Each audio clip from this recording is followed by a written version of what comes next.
সম্মানিত সুধীবৃন্দ, আমাদের সামনে এবার স্বাগত বক্তব্য নিয়ে আসছেন আইবি ঢাকা কেন্দ্রের chairman engineer Mohammad Hossain. Dear guests, now Chairman of IB Dhaka Center, Engineer Mohammad Hussain will deliver his welcome speech.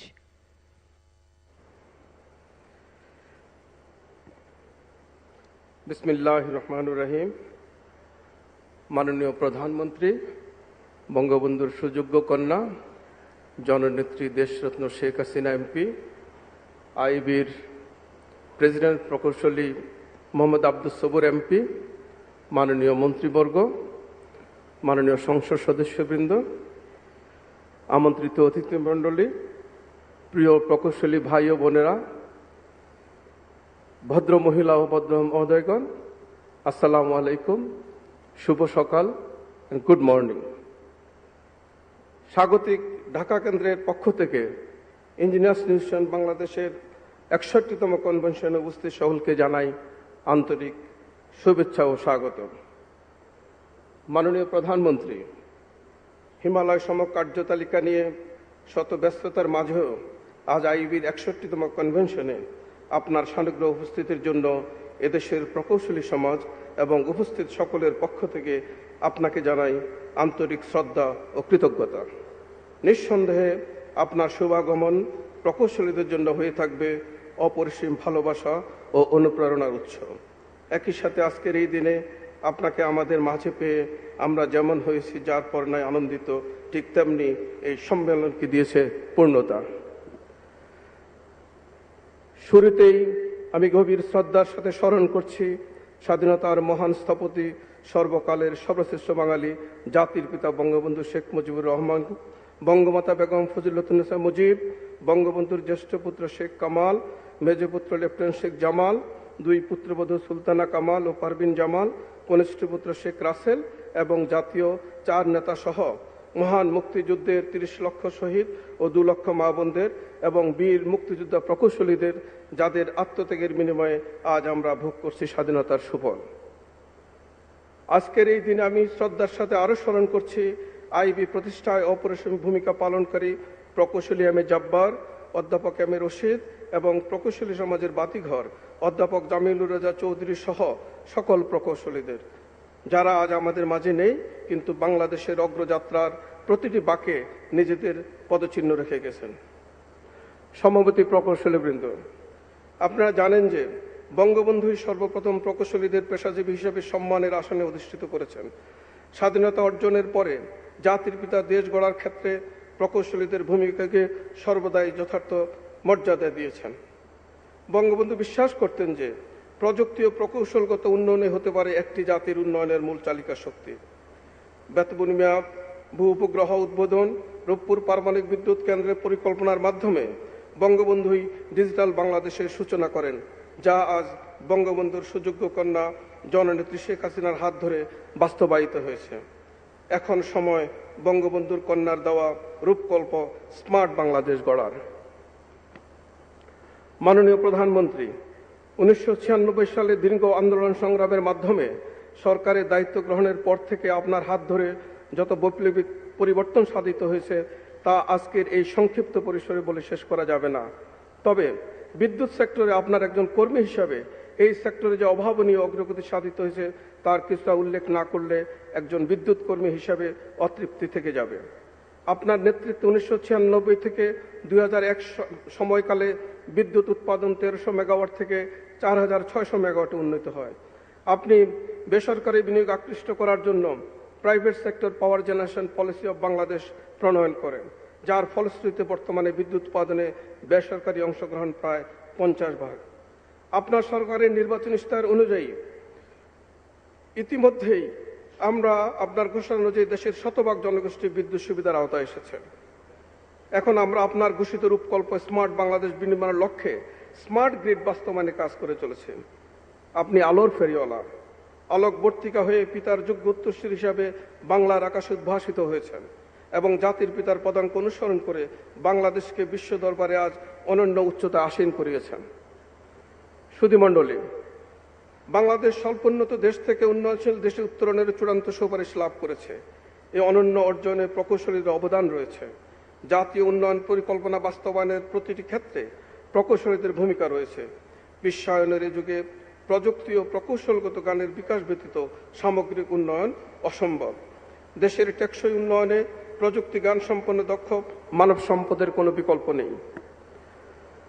মাননীয় প্রধানমন্ত্রী, আপনি 2022 সালের এপ্রিলে ডিজিটাল বাংলাদেশ টাস্কফোর্সের তৃতীয় বৈঠকে 2041 সালের মধ্যে স্মার্ট বাংলাদেশ রূপকল্প বাস্তবায়নের কার্যক্রম শুরু করার নির্দেশ দিয়ে বলেছেন, কোট, ভবিষ্যৎ বাংলাদেশ হবে স্মার্ট বাংলাদেশ।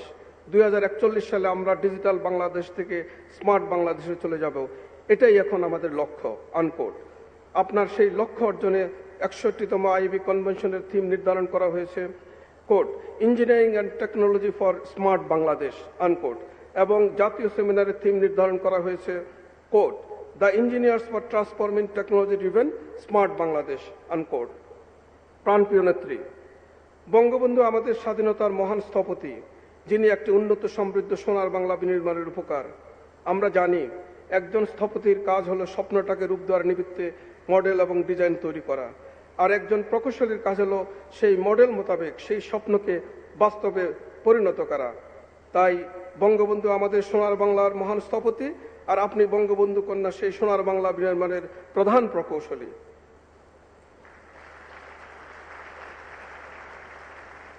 আপনি হলেন সেই অবকাঠামোর আমরা হলাম সেই অবকাঠামোর নির্মাণ কর্মী। আপনি শুধু বঙ্গবন্ধু কন্যাই নন, আপনি বঙ্গকন্যা। বঙ্গকন্যার সার্বিক দিক নির্দেশনায় আমরা সোনার বাংলা গড়বই গড়ব ইনশাল্লাহ।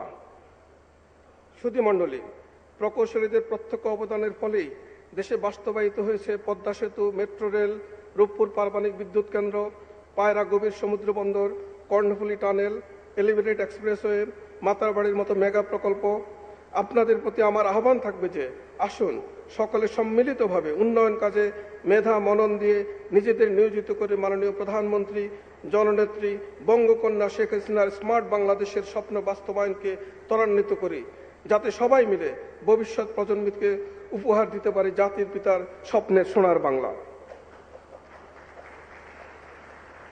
মাননীয় প্রধানমন্ত্রী, আপনি বৃহত্তর প্রকৌশলী পরিবারের একজন, আপনি একজন প্রকৌশলী মাতা। আপনি জানেন প্রকৌশলীরা সমাজের মেধাবী অংশ, কিন্তু অত্যন্ত পরিতাপের বিষয় সমাজের এই মেধাবী সন্তানরা আজ বিভিন্নভাবে অবহেলিত, অবমূল্যায়িত, বঞ্চিত এবং ক্ষেত্র বিশেষে লাঞ্ছিত হয়েছে, যার ফলশ্রুতিতে আমাদের পরিবারের মেধাবী সন্তানরা আজ প্রকৌশল শিক্ষা বিমুখ হয়ে পড়েছে। এমনকি যারা ইতিমধ্যে প্রকৌশলী হয়েছে তারাও প্রকৌশল পেশা থেকে দূরে সরে যাচ্ছে। অথচ আপনার দেওয়া রূপকল্প স্মার্ট বাংলাদেশ গড়ার মূল কারিগর এই প্রকৌশলী ও টেকনোক্রেটরাই। বিষয়টি আমাদেরকে গভীরভাবে ভেবে দেখার দরকার।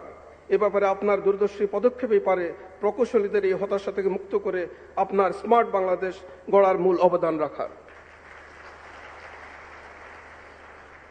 Excellencies, distinguished guests, distinguished delegates from the fraternal institutions, we are honored to have you at the 61st convention of IAB. I believe it will certainly be an opportunity to exchange mutual views, ideas, experience and knowledge on the respective field of interest. I would like to express my heartfelt thanks and gratitude on behalf of IAB, Dhaka Center, for attending the convention and for your gracious presence. মাননীয় প্রধানমন্ত্রী, আপনার প্রতি পুনরায় অশেষ কৃতজ্ঞতা জানাই। আপনি প্রকৌশলীদের ভালোবাসার ডাক উপেক্ষা না করে শত ব্যস্ততার মধ্যেও আমাদের মাঝে উপস্থিত হয়েছেন। আজকের অনুষ্ঠানে উপস্থিত সকলের পক্ষ থেকে আপনাকে আবারও জানাই অশেষ ধন্যবাদ ও কৃতজ্ঞতা। সম্মানিত অতিথিবৃন্দ ও সম্মানিত সুধীমণ্ডলী, আপনাদের সরব উপস্থিতি প্রমাণ করে যে আমাদের আমন্ত্রণে আপনারা আন্তরিকতার সাথে গ্রহণ করেছেন এবং 61তম কনভেনশনের আয়োজনকে যথাযথ প্রদান করেছেন। আজকের এই বৃষ্টিচাতক গরম উপেক্ষা করে আপনাদের যে উপস্থিতি আমাদেরকে ভবিষ্যতে আরো অনুপ্রাণিত করবে। আন্তরিকতা থাকা সত্ত্বেও সীমাবদ্ধতাজনিত কিছু ত্রুটি বিচ্যুতি কিংবা আতিথেয়তায় অনিচ্ছাকৃত ঘাটতি হতে পারে। আশা করি আপনারা ক্ষমাসুন্দর দৃষ্টিতে দেখবেন। সকল আয়োজনে আপনাদের অংশগ্রহণ আনন্দময় হয়ে উঠুক। ইঞ্জিনিয়ার্স ইনস্টিটিউশন বাংলাদেশ ঢাকা কেন্দ্রের পক্ষ থেকে এই আয়োজনে আপনাদের সবাইকে আরো একবার কৃতজ্ঞতার সাথে স্বাগত জানাই।